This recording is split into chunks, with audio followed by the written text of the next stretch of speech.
The definition of the word word is a thought capsule or an intent container. Does that make sense?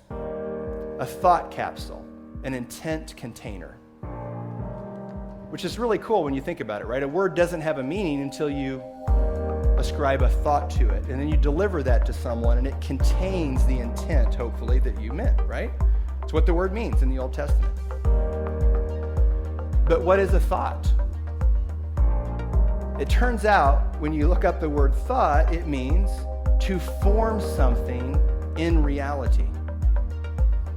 So words are thought capsules, and thoughts mean to form something in the natural.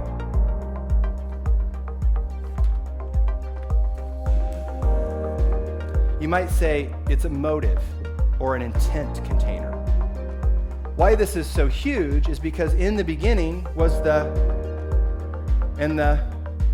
was with God, and was God. So is it safe to take out the word, put in the definition, and reread this? Right? That wouldn't be heretical, right? In the beginning was God's intent to form something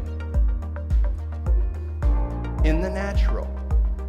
And his intent to form something was with him. It's his very nature. And his intent is who he is. Right? So, what's interesting about that is God could then say, let there be light. And what was formed? Light.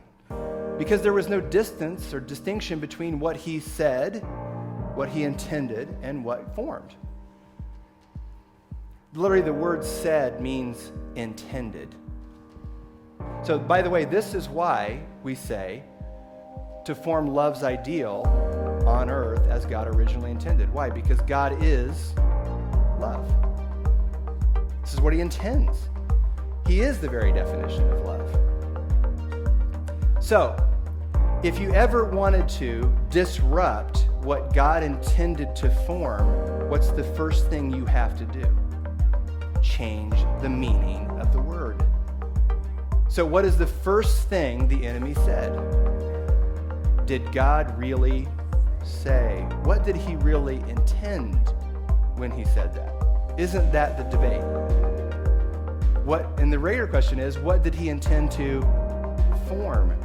And so if you disrupt Genesis 1, the definition of the word, you change his intent and you dictate what gets formed.